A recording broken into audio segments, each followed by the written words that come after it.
अफीम, smuggling, murder और politics और उसमें थोड़ा मोड़ा प्यार, इन सभी को मिलाकर एक कमाल की वेब सीरीज़ नेटफ्लिक्स पे आई है जिसका नाम है गन्स एंड गुलाब्स। और कमाल की बात यह है कि इसका पहला एपिसोड जो कि सच में उसे जस्टिफाई करता है कि हर इंसान में शैतान। So without wasting any more time, सबसे पहले आप इस चैनल को सब्सक्राइब करें, वीडियो को लाइक करें और कमेंट करें। सो बात करते हैं एपिसोड नंबर 1 की, जिसमें हम कुछ टीनेज स्कूली लड़कों को देखते हैं। ये तीनों आपस में सच्चे प्यार की दुहाई दे रहे होते हैं। ये तीनों आपस में झगड़ रहे होते हैं कि वो अपनी गर्लफ्रेंड से ज़्यादा प्यार करते हैं। इन्हीं में से दो अपने प्यार को शो करने के लिए अपना हाथ काट के अपनी अपनी गर्लफ्रेंड्स का नाम लिखने की कोशिश करते हैं, लेकिन दर्द के मारे वो दोनों ही बीच में ही छोड़ देते हैं और यहाँ से दो वापस अपने घर चले जाते हैं। यहाँ एक लड़का रुका होता है तो वो देखता है कि कुछ लोग एक आदमी के पीछे भाग रहे हैं। यहाँ सीन शिफ्ट होता है उनकी तरफ और हम देखते हैं कि कुछ लोगों ने एक आदमी को पकड़ लिया है और पीछे से एक आदमी आता है और उसे 4 कट मारता है और वहीं पर मारकर छोड़ देते हैं। यहाँ वो लड़का उसके पास जाता है और उसके लिए एक सिगरेट जलाता है। वो सिगरेट जलाने के बाद उसके कान में कुछ बताता है और वहीं पर मर जाता है। नाउ सीन शिफ्ट होता है और हमें पता चलता है कि जिस आदमी को उन लोगों ने मारा है यह आदमी कोई और नहीं बल्कि इसका नाम है बाबू टाइगर और ये टीपू का पिता है, यानी राजकुमार राव, जो कि इस वेब सीरीज़ में मेन लीड में है। यहाँ टीपू को कोई भी दुख नहीं है कि उसके पिता की ऐसे हत्या की गई है। वो रोने का नाटक करता है। तभी वहाँ एक बहुत ही बड़ा आदमी आता है जिसका नाम गंची है और ये बहुत ही बड़ा बिजनेसमैन है और शायद बाबू टाइगर इसके लिए काम किया करता था, इसलिए उसके आखिरी वक्त पे वो उसके घर वाले से मिलने के लिए आया है। तभी वहाँ पर वो स्कूल का लड़का आता है जिसके कान में बाबू टाइगर मरते वक्त कुछ संदेश दे गया था और ये संदेश किसी और के लिए नहीं, उसके इकलौते बेटे टिप्पू के लिए। लेकिन टिप्पू उस संदेश को सुन नहीं पाता है क्योंकि उस लड़के को उसके तक पहुंचने नहीं दिया जाता है। नाउ इधर गंची, जो कि बहुत ही बड़ा आदमी है और टाइगर बाबू उसी के लिए काम किया करता था, अब उसके जाने की वजह से वो काफ़ी दुखी हो गया है क्योंकि उसके अलावा उसका काम कोई नहीं कर सकता है। यहाँ वो कोशिश करवाता है कि उसे किसने मारा है। उसे लगता है कि बाहर का स्मगलर नबीद उसे मार रखा होगा। तभी यहाँ वो अपनी सेक्रेटरी से बोलता है कि हमारे हाथ से कलकत्ता वाला कॉन्ट्रैक्ट नहीं जाना चाहिए। अब यहाँ से सीन शिफ्ट होता है और हमें इस वेब सीरीज़ के एक और मेन कैरेक्टर से इंट्रोड्यूस करा जाता है जिसका नाम है अर्जुन वर्मा और ये दिल्ली से आ रहे हैं। ये पुलिस ऑफिसर हैं। इनका दिल्ली से तबादला गुलाबगंज में हुआ है, वहाँ के नारकोटिक्स डिपार्टमेंट में।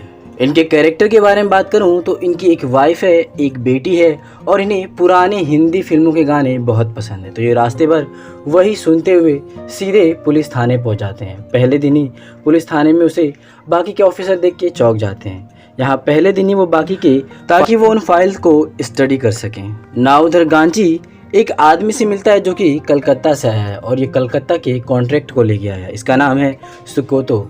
ये लोग एक पुरानी बिल्डिंग में मिलते हैं और बात करते हैं। यहाँ सुकोतो की बातें सुनकर गांजी थोड़ा टेंशन में आता है क्योंकि सुकोतो ये ऑर्डर देने से पहले ये बताता है कि अगर तुमने टाइम पर इतना बड़ा ऑर्डर प्लेस नहीं किया तो यहाँ बैठे ऊपर के लोग तुम्हें प्रॉब्लम में डाल देंगे और वो तुम्हें और तुम्हारे आदमियों को पकड़ के चुन चुन के मारेंगे। और ये ऑर्डर की बात करें तो ये एक इलीगल काम है, यानी गांची गांजे का और अफीम का काम करता है। वो अपने खेतों में अफीम उगाता है और इलीगल ही उसे प्लेस करवाता है। उधर हम टीपू को देखते हैं जो कि गैराज में काम करता है।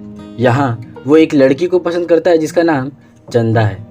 चंदा उससे पंचर बनवाने के लिए आती है और उसको बात करती है कि अब वो क्या करेगा, यानी उसके पिता मर चुके हैं तो वो आगे क्या करेगा। लेकिन वो अपने में ही खोया रहता है। उसे अपने पिता के मरने की कोई गम नहीं है, इसलिए कुछ खास बातें नहीं करता है। लेकिन टीपू उसकी बातें ध्यान से सुनता है क्योंकि वो अंदर ही अंदर उससे प्यार करता है। लेकिन चंदा उससे प्यार करती है नहीं, ये उसे नहीं पता। लेकिन टीपू का एक जिगरी दोस्त है जिसे लगता है कि चंदा भी उसे प्यार करती है, इसलिए वो टीपू को चढ़ाता है कि जितना जल्दी हो सके वो उसे आई लव यू बोल दे, यानी अपनी दिल की बात उसके साथ। यहाँ से सीन शिफ्ट होता है एक स्कूल की तरफ जहाँ पे हम उन्हीं टीनेजर बच्चों को देखते हैं जो कि फिल्म के स्टार्टिंग में अपनी अपनी गर्लफ्रेंड से बात कर रहे होते हैं। यहाँ एक और बच्चा आता है जिसका नाम है लाल किशन और ये पढ़ने में काफ़ी तेज है। आई थिंक ये उस क्लास में या उस स्कूल में इंग्लिश सबसे ज़्यादा जानता है। तो यहाँ सभी लोग उसी से ही इंग्लिश में लव लेटर लिखवाते हैं। तभी उस क्लास में एक हिंदी के टीचर आती हैं और वो उन सभी के सामने एक नए स्टूडेंट से इंट्रोड्यूस करवाती हैं जिसका नाम है ज्योत्सना। ज्योत्सना को देखकर लाल किशन काफ़ी खुश होता है। वो अंदर अंदर शायद उसे पसंद करने लगता है। नाउ यहाँ से सीन शिफ्ट होता है और पहुँचता है गवर्नमेंट अफीम फैक्ट्री में, जहाँ इंस्पेक्टर अर्जुन वर्मा को एक ऑफिसर ये समझा रहा होता है कि अफीम कैसे बनता है, कैसे पौधा 25 दिनों तक फूल में रहता है, उसके बाद उसकी कली झड़ जाती है और वो बीज से निकले हुए अफीम बनाया जाता है। इसके बाद इन अफीम्स की पैकेजिंग करके इन्हें अलग अलग देशों के फार्मा कंपनी को भेज दिया जाता है। वहाँ से बाहर निकलते वक्त अर्जुन वर्मा के एक ऑफिसर मिलते हैं। वो अर्जुन को गुलाबगंज के सिस्टम के बारे में समझा रहे होते हैं। उनकी बातों से अर्जुन ये भाप लेता है कि ये भी यहाँ के बड़े बड़े गुंडों से डरते हैं और जो उनके अंडर में ही काम करते हैं। तो वो अर्जुन को अपने घर बुलाते हैं ताकि वो सिस्टम के बारे में उसे बता सकें, लेकिन अर्जुन उल्टा उन्हें इन्वाइट करता है कि वो उसके घर आए। इसके बाद वो अपने घर पहुंच जाता है जहां हम देखते हैं उसकी वाइफ है जो कि कोई अपना ब्यूटी वाला बिजनेस शुरू करना चाहती है, लेकिन अर्जुन के तबादले की वजह से वो बार बार बीच में रुक जाती है। लेकिन वो फिर भी अर्जुन से नाराज़ नहीं है। वो कहती है कि अगर जब मुझे प्रॉब्लम होगी तो वो उसे बता देगी। ना हमें यहाँ पता चलता है कि जो नई स्टूडेंट स्कूल में आई है ज्योत्सना, वो अर्जुन की बेटी है। अर्जुन को यहाँ एक कॉल आता है जिसे वो पिकअप करता है और सामने से एक लड़की की आवाज़ आती है और वो बोलती है डिड यू मिस मी। ये सुनकर अर्जुन थोड़ा डर जाता है, यानी वो उसे जानता है, इसलिए वो फ़ोन वहीं पर कट कर देता है। उसकी वाइफ के पूछने में बोलता है कोई रॉन्ग नंबर था। इसके बाद सीन शिफ्ट होता है स्टूडेंट लाल किशन की तरफ, जहां हम देखते हैं वो एक इंग्लिश के गाने को सुनता है और उसे एक पेज पे लिखता है, यानी वो उसी गाने को लिख के लोगों को देता है एज अ लव लेटर। यानी ये इसका एक छोटा सा बिजनेस है जो कि ये और इसका दोस्त करते हैं। यानी किसी को भी अपनी गर्लफ्रेंड को इम्प्रेस करना होता है, इंग्लिश में लव लेटर लिखना होता है, तो वो लाल किशन के पास ही आते हैं। लाल किशन उसे लिखता है और कुछ पैसे लेता है और ऐसा ही वो आज भी कर रहा है। किसी के लिए लव लेटर लिख रहा है और उसका दोस्त उसे पैसे देकर वो लव लेटर वापस ले जाता है। जब उसका दोस्त उस लव लेटर को डिलीवर करने जाता है तो हम देखते हैं वो टीपू के पास पहुंचता है। टीपू को देखकर वो जान जाता है कि ये टाइगर बाबू का बेटा है। वो उसे बताने की कोशिश करता है कि उसके पिता ने उसके लिए कोई मैसेज छोड़ा था, लेकिन टीपू को इन सब चीज़ों में इंटरेस्ट है ही नहीं। वो बस अपनी गर्लफ्रेंड चंदा को इम्प्रेस करना चाहता है। वो लव लेटर तो पढ़ नहीं पाता है, लेकिन उसकी हैंड राइटिंग और उसकी स्मेल देख के ये समझ जाता है कि वो ज़रूर मान जाएगी। यहाँ वो नाम लिखने के लिए जब बोलता है तो वो स्टूडेंट को नाम बताता है। जैसे ही वो स्टूडेंट नाम सुनता वो चौंक जाता है, क्योंकि ये उसके स्कूल की एक इंग्लिश टीचर का नाम है। वो लेटर वापस लेता है, कहता है मैं नाम अपने दोस्त से लिखवा के आऊँगा, क्योंकि ये पूरा लेटर उसी की हैंड राइटिंग का है, तो कहीं अगर आप दोगे तो उसे पता चल जाएगा। ये सुनकर वो वापस दे देता है। और अगले दिन स्कूल में हमें पता चलता है कि वो लड़का अपनी टीचर से प्यार करता है, यानी वो टीपू की दाल नहीं गलने देगा, इसलिए वो लेटर लेके भाग आया था। उधर गांची के आदमी ने पता कर लिया है कि बाबू टाइगर को किसने मारा। वो बताता है कि नवीद ने एक सुपारी दी है किसी आत्माराम को, जो कि बहुत ही खतरनाक है, क्योंकि उसका इंसान को मारने का नज़रिया और तरीका दोनों ही अलग था।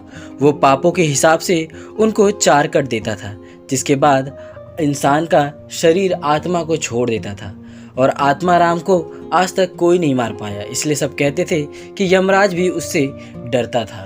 उधर टीपू को उस स्टूडेंट ने लव लेटर लिखकर दे दिया था चंदा को देने के लिए। यहाँ टीपू अपने दोस्तों के फोर्स करने की वजह से वो लव लेटर उसे दे देता है, लेकिन वो जैसे ही पढ़ती है वापस आती है और उसे इस बदतमीज़ी के लिए धमका के जाती है। उसे समझ नहीं आता है कि उस लेटर में क्या लिखा है, क्योंकि वो इंग्लिश में होता है।